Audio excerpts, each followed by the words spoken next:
the field? How do you see the pros and cons? The cons I don't see. The problem is, the main problem is the main problem is the adoption. People tend to go for easier solutions. They do some things here, some things there, to put on a report. The best, normally, the guys that think more thoroughly, they don't start with report. They start with transformation, and they are cautious on what they write on report, because they don't want to overpromise, but they are committed to do transformation. For example, our first client was the leader in motorways in Portugal, and they say they got a punch in stomach as we explained deep thinking in sustainability, and we said that their report was full of compensations for pollution. Like, we pollute in highways, we help pollute in highways, let's give money to agricultural and animal farm to compensate for the carbon. And we said, this is a joke. Gentlemen, you can give this money, it's fantastic, that's philanthropy, and that's fantastic, it's positive. But you need to really go deep and see what is the composition of the roads, how you are, impacting with the roads, all the ecosystem, how cars are polluting as they go on roads. If you need to expand the roads, enlarge, or if you need to have other types of solutions to create value and not to have more impact. The questions of noise on the roads, the question of accidents. Zero accidents should be the norm, you see. And then they said, we got a punch in the stomach. They went to WBCSD in Geneva and starting working with people like Toyota and others on sustainable mobility with technology to change. And they used technology in the past, but it was more for toll roads payment systems. And we said, you need to bring technology to create smart cities, and you need to see also the cities that you connect through the roads. Now they are with BMW on Drive Now, the shared cars and things like that. Mm-hmm. Yeah, thank you. And so a little bit more elaborate questions on your experience with FSSD. What do you think with FSSD? What characteristics of it have you used more in your daily practice? My daily practice, let's say, as a consultant, the main thing I should do is not the lights in the office, and my sustainability is very limited. I started coming to work, selecting an office on the metro line and coming by metro, not using the car. But I'm not, it's not something that I do with fundamentalism and in a fanatic way. But it's because it makes sense. I don't have traffic. It's much better. I walk. I can have a better way of living. But the main thing for us as consultants is to help others. It's to help transform clients, to help transform businesses or regions. It's what we try to do. And so our own business, it's irrelevant. It's like one small office and people that work together. That's not the big impact is not there. The big impact is try to transform others. Mm-hmm. So to try to inspire others, what characteristics again are more powerful then? Sorry, what is exactly the question? To inspire the others. Yes. What characteristics of FSSD are more powerful or more handy for you?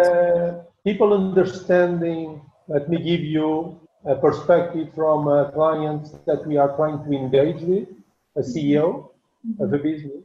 She was saying, you know, she is is the largest exporter of meat in Iberian Peninsula, so Portugal and Spain. And she picked a business. She went to lead a business that was bankrupt, and they started growing cows to export those cows. And people were saying to her, you know, you have a lot of impacts, and this is a bit a condemned sector. People don't like the sector, all these cow stories, yes, on sustainability. And so you should do something to show that you are doing sustainable work. And she was telling me, and she was telling someone in government from agriculture in Portugal, saying, no, finally we found something that is much better. It's structural. She calls structural, it was the word, but it's strategic, she wants to say. So it goes really deep into the business, and we try to transform the business with these conditions around. And it's business oriented, it's not a lateral thing. As we work in strategy and transformation of companies, we adding something that would be about communication would not work for us, because it would be like moving from strategy into communication or marketing. It's not our thing. So for us, it has to be deeply into transformations.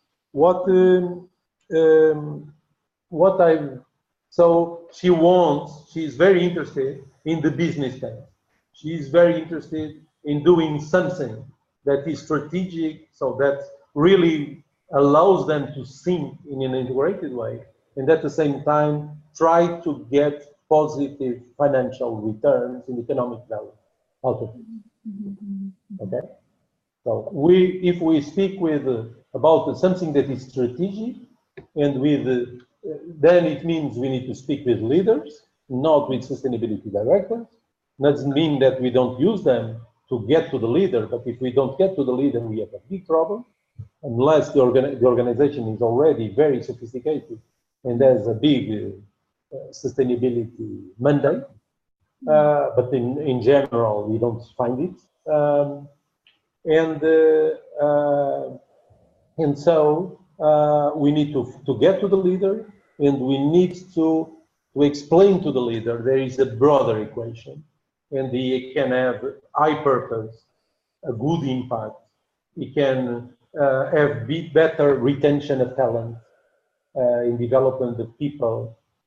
So for the inside and for the outside, to speak to new customers, to consumers that are much more conscious, and more people like your age will be the consumers of the future. They are very much more,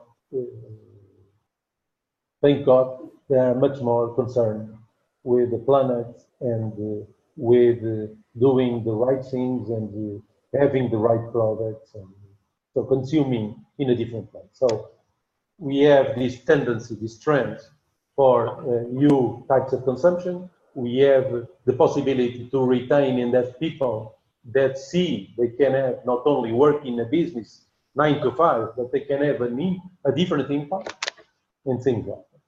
Yeah. But it's difficult. So you need also to navigate. I see, for example, my colleagues in Italy, they are on the B Corp movement. They are the certification entity for B Corp, this entity here. Where now is this one? Well, always not finding. No. No, sorry. So, yes, this. No, sorry. Yes, Nativa in the center. Yes, they are the firm, very boutique, very important in the B Corp movement in Italy.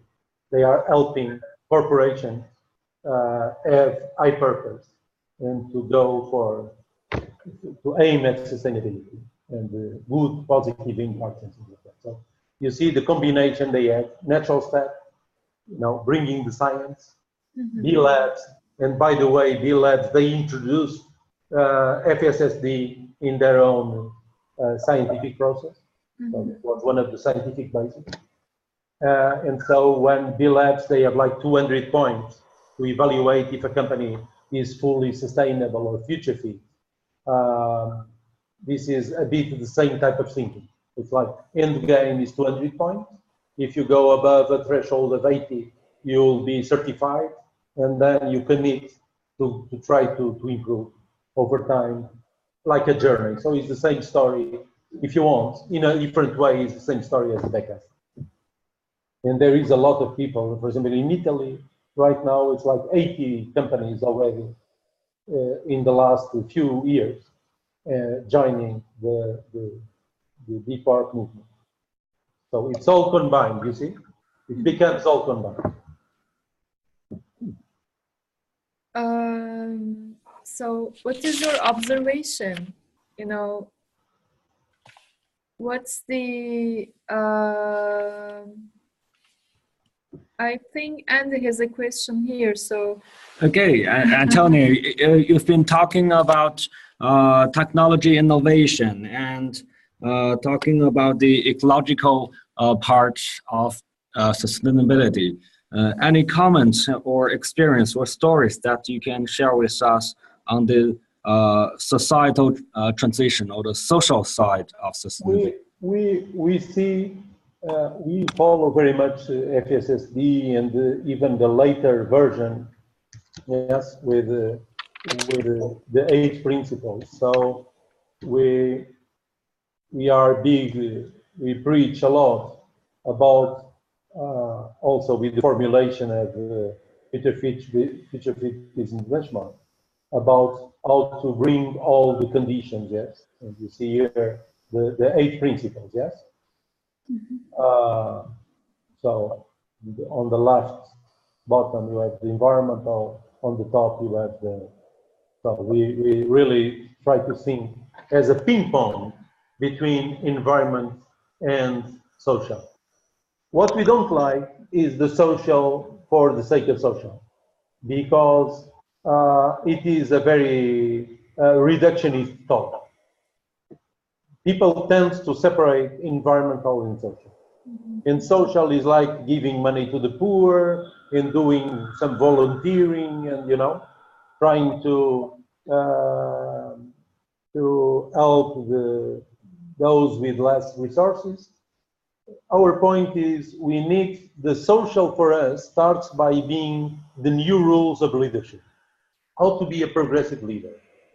How to make the business be highly purposeful, not only, as I was saying, for consumers, for our end use here, so for the market, for our operations with our employees, the communities around, and the suppliers. For example, we need to integrate a lot the suppliers and their teams and their people into these programs. I was speaking about, for example, about the Italians. They work with another olive oil company. Olive oil is something very strong in Italy. Fratelli Carli. These guys became a B Corp, but they really went in using FSSD. And one of the things that they did that is quite amazing, they did labs with 200 suppliers, 200, imagine. So an olive oil company suddenly brings all the supply chain upstream into collabs. And then the suppliers, they go on doing their own job and working with their communities and working with their employees. You see these multiplier effects. It's amazing. So what I was saying is, for us, the perspective on the social part goes deep into the business roots, starts by going deep into the business roots. Then you can add some things like developing a business area, that deals with the poor and things like that. But let's go first to the fundamentals of the business. Let's really work clients in a transparent way, caring about consumers, caring about delivering products that don't impact negatively those clients and that are transparent in what goes into those products. Let's work with our employees in a way that is very fair and that we really care about people and we give opportunities to people. If you look at here, something also very quite amazing, let me show you. We are now studying in being mentored by a lady that is amazing. It's here below. You see here the mouse? Carol Sanford Institute. Carol Sanford. Carol Sanford in the Regenesis. This is people that have like 40 years of work in regeneration in California. Amazing people. Carol is a very mature lady with 40 years of experience with more than 100 case studies, including Google, DuPont, P&G, so really quite amazing companies, and also startups, in helping them to think about their essence, in how to be disruptive, and at the same time, put all the emphasis on people, new ways of developing organizations, new ways of working with people, trying to take the most out of the people we have. So bottom up, you know, walk the talk, bottom up, make people take the most of these people. Let me show you a slide that I created based on this lady thinking that resembles a lot. If it is here, I'm sure it is. Yeah, it's here. So it resembles a lot to FSSD and Backcast.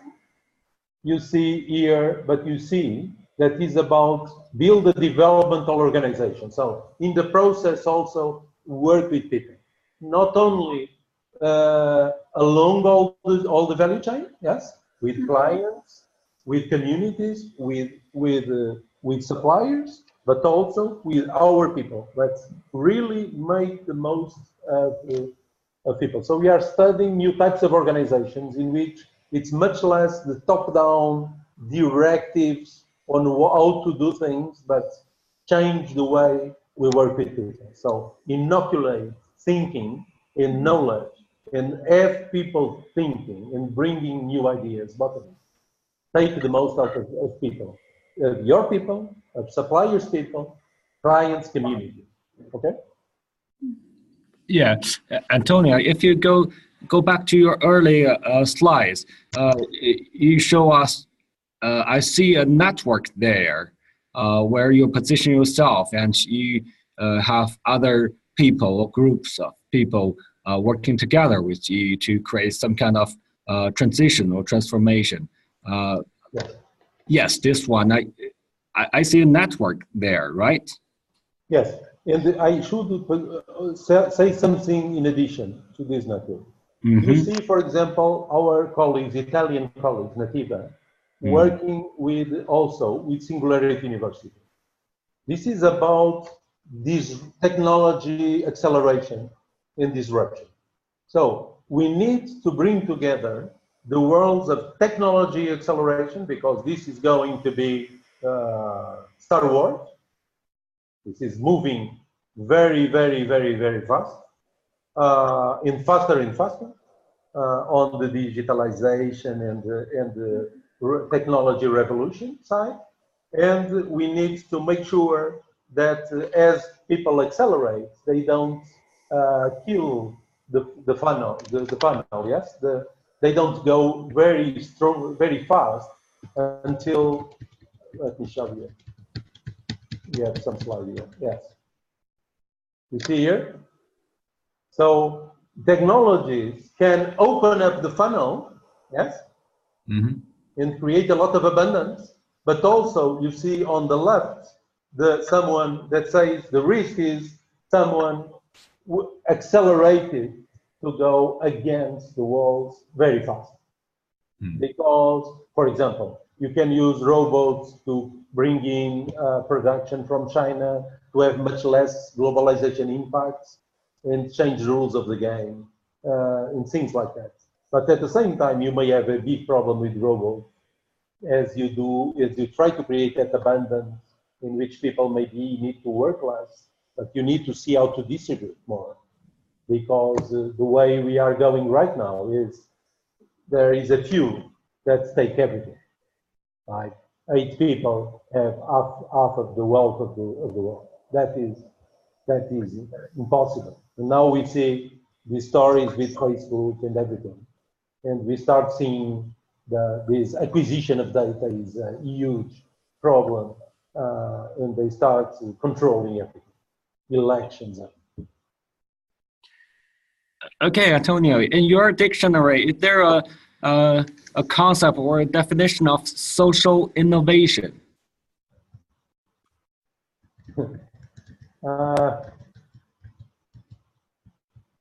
Again,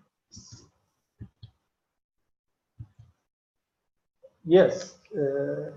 Let's say, as I said before, social innovation. If you try to think deeply about your business and your value chain and what you want to do as a player, if it is a startup or a company, you need really to go far in meeting all these social limits. Yes. Together with the environmental limits and ping pong between both. So you need really to be a very progressive, you should be a very progressive leader and to be a role model and to influence others and work with other players, even competitors, to promote a much better society. So, and we use the same equation of the FSSD, and also in terms of regeneration, so beyond the funnel, on the impacts as you restore planets, people can go back to those places, they can have jobs in those places that sometimes people had to all these refugees, they had to go away from these places, and the desertification of places and things like that. They can come back and have their own jobs in their land, with their roots, yes? So we think a bit like this. But again, you can also create a business like the SDGs say, create a business to deal with the poor and things like that. But I think we need to start by transforming deeply inside what we have, not to try to go only for doing something for those with less resources. We need to start with the people we deal with in our web, how do we call it, in our value chain. So for you, Antonio, when you are talking about regeneration and also regeneration inside of the business roots, for you is social innovation. Yes, social innovation. You can have social innovation both on the second to last funnel on top. Yes, on the cylinder. If you come into not violating social and environmental conditions, of course, you immediately have innovation, important innovation, yes? And you can see here on the formulation, let me show you. So starting with net zero, this formulation that we have here, let me put it bigger. Oh, okay, sorry. 1 second. Because my computer is a bit an old one and many times starts to break a bit. So, 1 second. It's slow.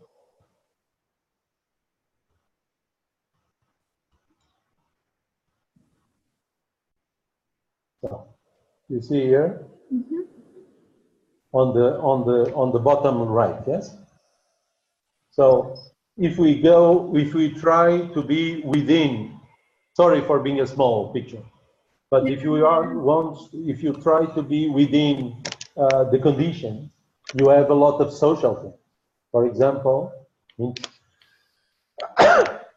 in terms of your employees, you see your employees on the bottom, so employees, fostering well-being.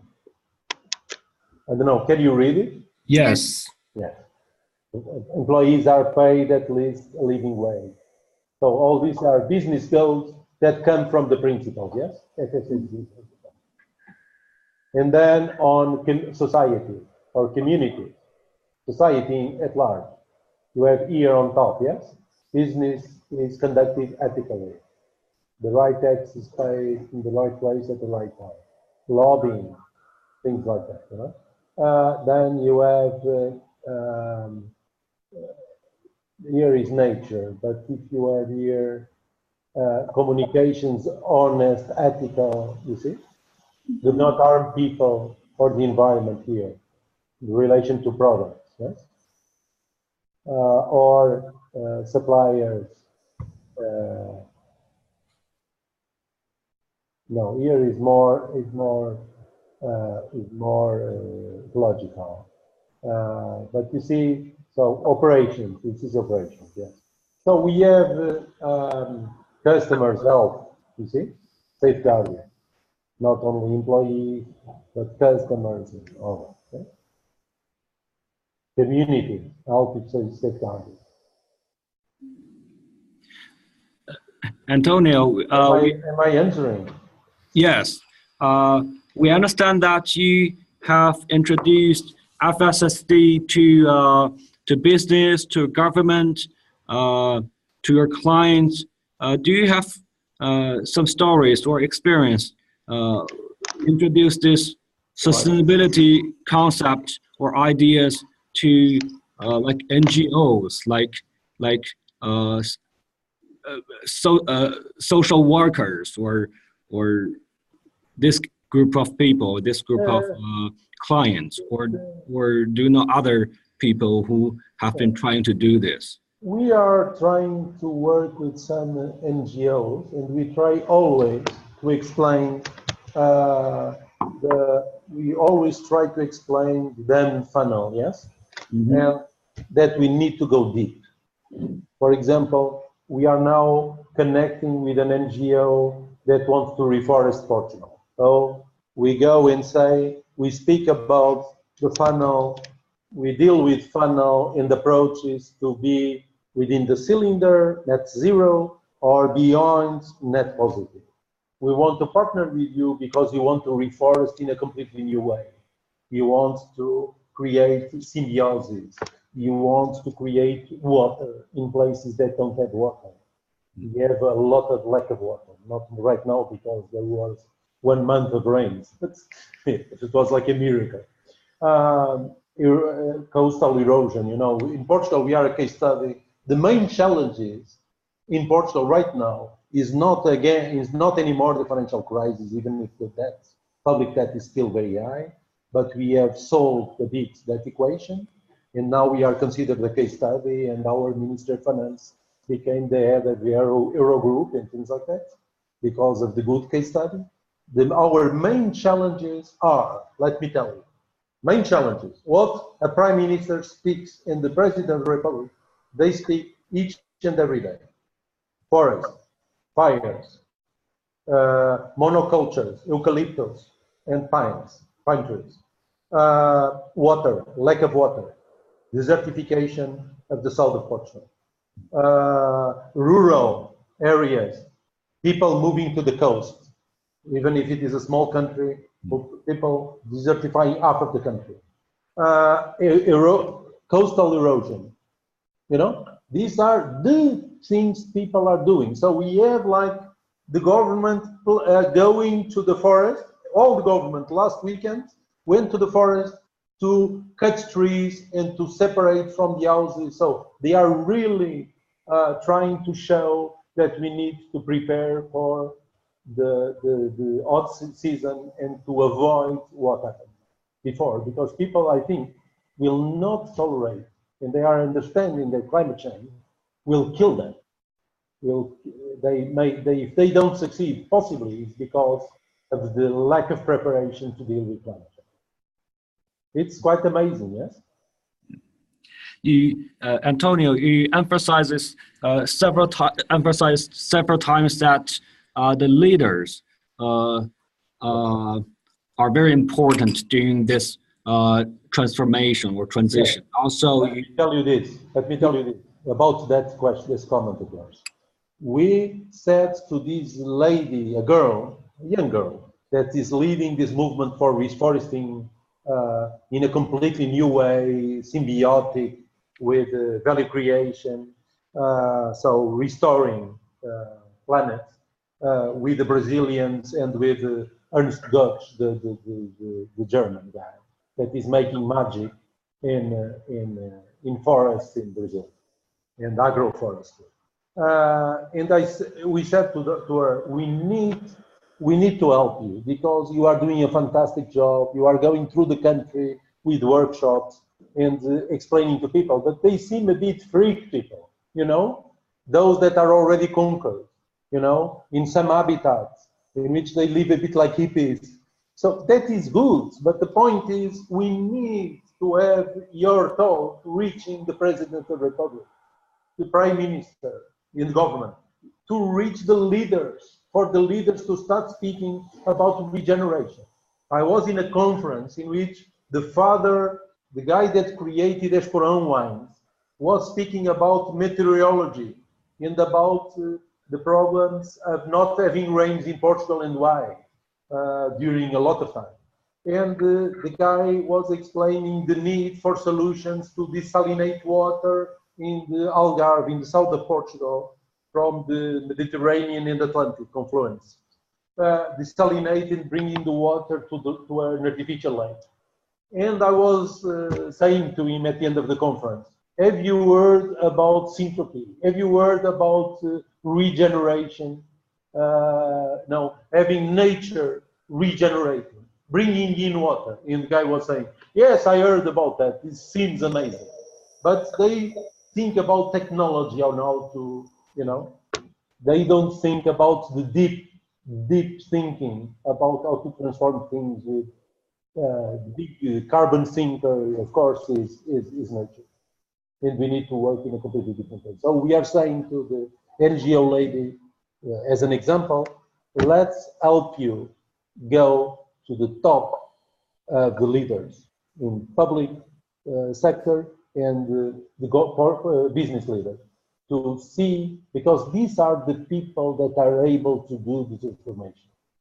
If they start understanding, because people never heard about regeneration, you know, they understand that nature is powerful, but they never understand it. This. And besides money, what do you also consider as the resources that, as in your example, this lady or her organization? First thing is we need vision. We need the right leaders.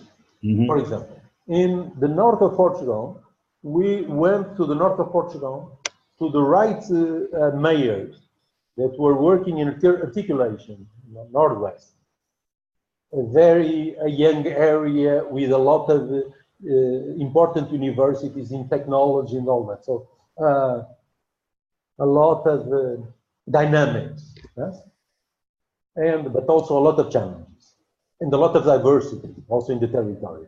And we went there to say, let's scan all this territory in the northwest of Portugal, and let's bring in solutions to create a circular territory, a cascade of investments to transform this. And you need to go to the leaders. If you don't speak with the key mayors there, and then try to bring in also, to try to design a program that can also get some funding from outside, if possible, directly from the EU, like Climate Key and things like that, yes, on promote disruptive investments, acceleration, startups, and things like that. So if you don't combine the different things, you'll never get there.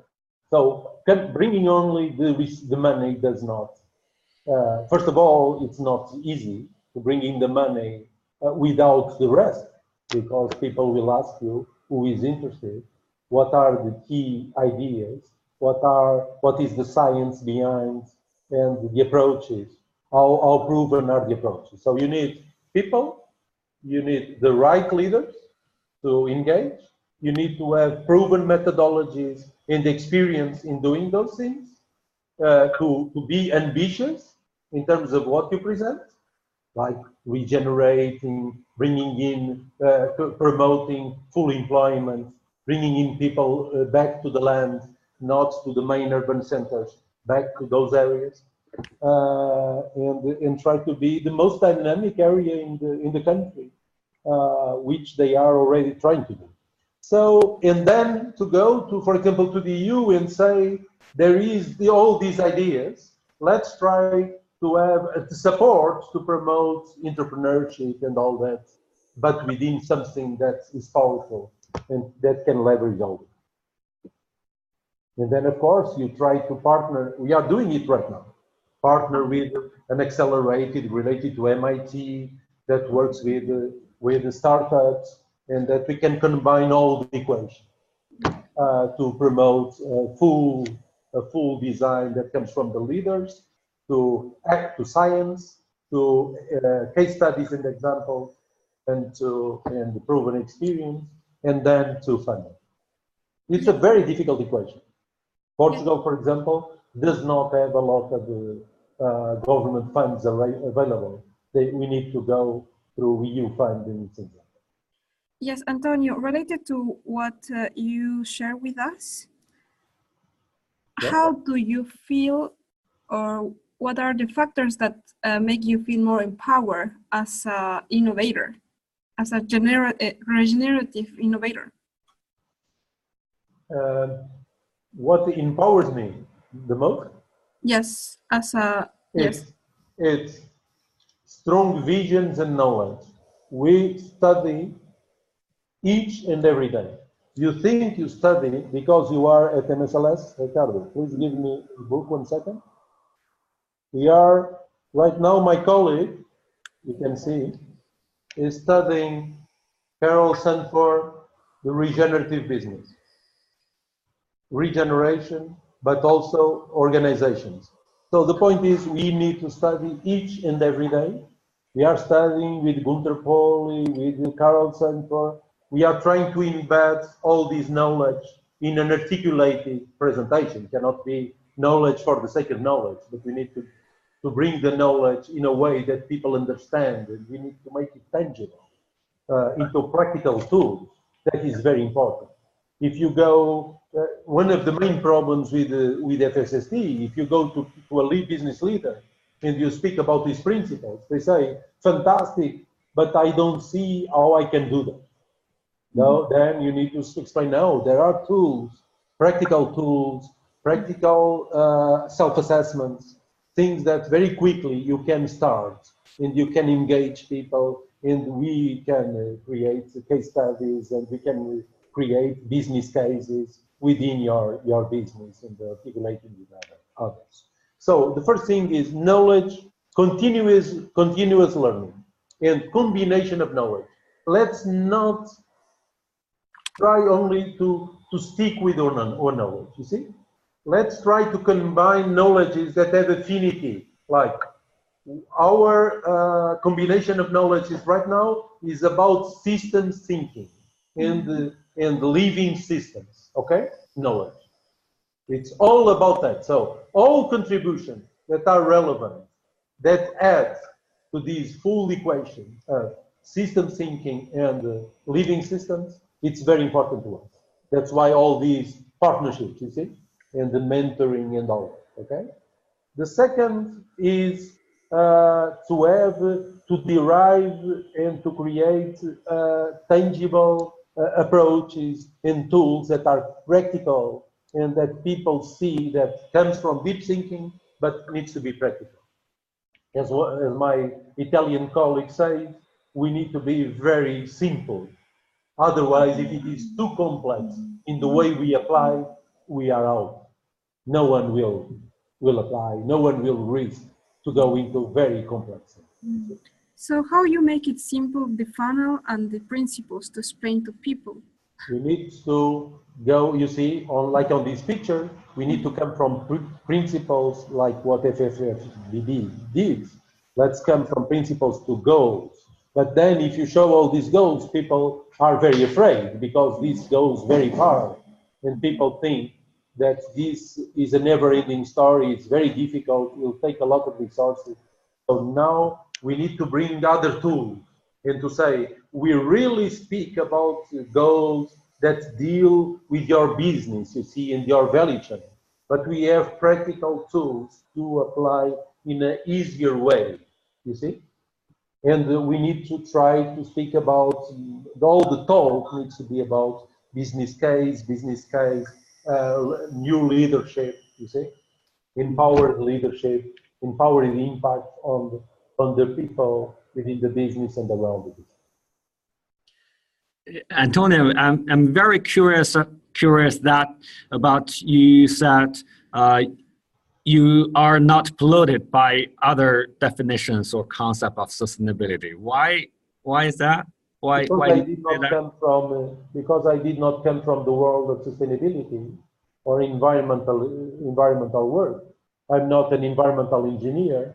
I'm a business person and consultant. And so my talk is about P&Ls, balance sheets, about market position, product, or business models, you see?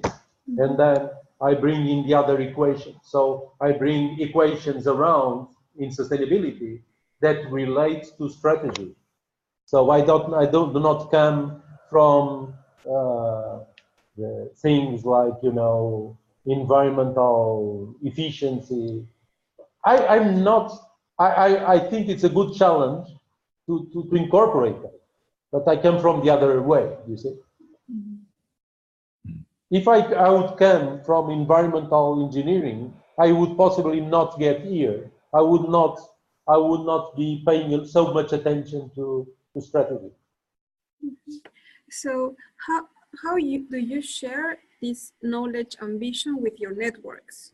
Or do they share already your same knowledge ambition? Or how do you manage? First thing was to bring in a broader team, to create a team that would be like the people like on religions that go and speak with others. So we have a group. We created an NGO only to disseminate knowledge, only to partners with universities. You see, so knowledge. I said to Kale, we are concerned with not polluting the knowledge of the FSSC. We want it to keep pure, and then we apply on the advisory side, in which we can combine with other things. But you know, the base knowledge is not biased. We don't try to say this is the way to apply. You see, we say this is the base knowledge. Some science is one thing.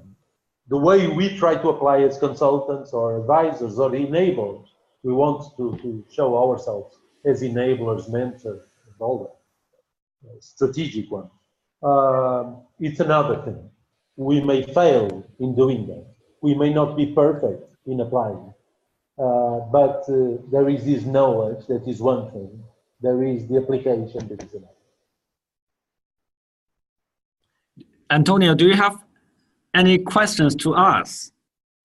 No, I would like first of all to compliment and to say we really nowadays speak about triple bottom line. So we really work all the equations from business strategy to sustainability strategies, all combined and all trying to work together. Okay, so we avoid speaking only about environment or principles, or we want to make value creation happen. So about you guys, what I would be curious about Yes. First of all, you come from other universities. Have you had some experience before coming, professional experience before coming to MSLS, or you came out of university? You are a young guy. Say that again, Anthony. You are young guy. I was saying that you are young guys that Yeah. maybe came from other universities to this new field, yes? Yes. Yes. So no experience. How do you, I don't know what the experience is. What is your previous experience? This is the first question. I was working as a teacher at university before that. In what area? I was teaching English, but I also have master's degree in management Okay. and international relations. Yes. So this is how sustainability came into my agenda. And since then, I have been trying to improve my knowledge and experience on that so that I can spread the knowledge and the word in my country, Turkey, when I go back. Actually, I was also going to ask you a personal question. If you know anyone who is connected to Natural Step in Turkey. But that is my personal question to you. No, right now, I'm not sure we have any connection with someone in Turkey. There is not anything official in Natural Step in Turkey, but more than that, I don't know anyone related to Turkey. Yeah. There is a good opportunity. I remember a German guy in Munich that was Turkish in origin, and he was, and the name was Turkish, and he was, and he went to do the online course on FSSD and was trying to understand that, but he's living in Germany. I can put in contact with him. That would be great if you can do so. Sure. Okay, thank you.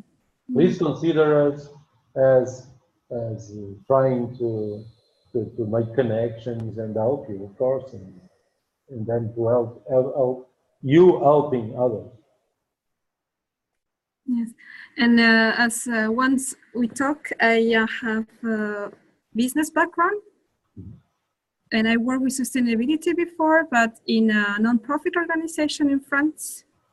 But it was not about business models. It was in another sense. It was more about fieldwork with sustainability and sensibilization of sustainability. Okay. I'm still very young. I'm 36.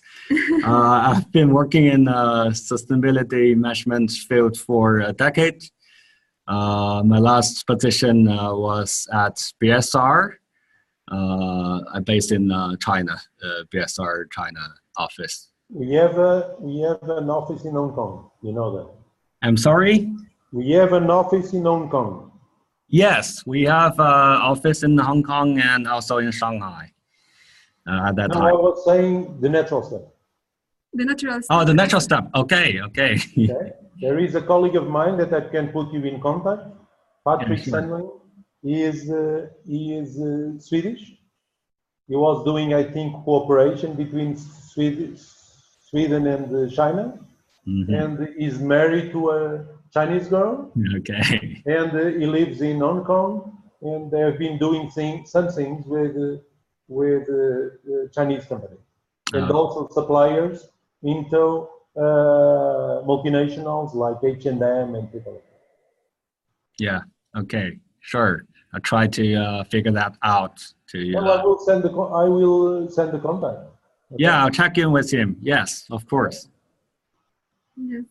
So, but what do you want to do? So, how is MSLS? My question is how, and we need to stop soon. It does not mean that we cannot have other talks. You know, out of one of these things came a collaboration with a guy in the Netherlands that since 2012 that stays until today, and we have been working together. So it is now in Germany with the Natural Step. You see, also we in doing things in Portugal. So, but so we came out of MSLS, a thesis that I helped mentor and all that. Okay, so count on me for all that. But I was asking, how is this? How is MSLS changing your life, changing your way of seeing things? What you want to do? I have become more passionate to bring the sustainability into the agenda back in my country after my experience here. Okay. I have a broader vision. Good. In my experience, MSLS has changed me both personally and professional. In my professional life, I have more tools to address, like for example, business case. I know how to build a very compelling business case. And also, for example, I have a whole toolbox. And if you need something, you go there and you find it. And especially the way you work with people, because now it's very important for this time to how you work with people. So also MSLS equip you with these tools to work with different worldviews too, and how to handle complexity too. So this is one part of professional. And as a person, we have this leadership part, leadership in complexity. It's also, I also shift as a person because now I know how I can give my energy, how can I work myself so I can be ready for what is coming to my life. So yes, MSLS is a very, very transformative experience in my, yeah. Very good. Yeah, on the knowledge side, I think that this program introduced me the system thinking and the realization of complexity. And what am I going to do, or what I would love to do is, I have engaged with both the Chinese government and the Swedish government regarding sustainability in China. And I would love to have deeper engagements and do something in this field of intergovernmental relationship and programs on sustainability. Good, very good. Let me warn you about something. What you learn in MSLS is very deep. It, I would say, is even dry. So, I was looking at the program to try to derive a post-graduation program in Portugal with the first university we signed an agreement, and I had to discard quickly what is written there because it's impossible to replicate even. So first of all, but it's very advanced knowledge. And the main challenge for me is how to make it practical. So being very deep, making it practical. The second thing, so how to make it practical, as my colleague, Italian colleague says, we need to be practical and we need to go not to tell, you know, if we can say that this is very complex, but we need to stop that talk very quickly. Otherwise people they see that it's not for us, okay? So don't forget that, because otherwise you experience the crossing of the desert in trying to apply straight the MSLS thinking. So the MSLS should be a very important anchor, but it needs to be translated into very practical elements on the way companies work or startups or work. The second thing is, even if it goes very deep, it is not the only important contribution. And that is very important. From my learning with 7 years now with it is, let's never forget the business itself. So we cannot say, let's make you sustainable, and the guy says, but I need to be financial sustainable, and now I'm struggling to survive. And this is a true thing, you know. We cannot work the conditions around forget the business and the finances and all that. It's impossible. and we need to combine with other knowledge that is relevant, that is of the same type, of course. Otherwise, it does not fit. So, system thinking, living systems, how organizations can become developmental, how we can be really regenerative, symbiotic value creation. Okay? That is my main comment. Thank you so Thank much. you. Thank you so much for your suggestions. And So, Serge, anything that you need, please let me know.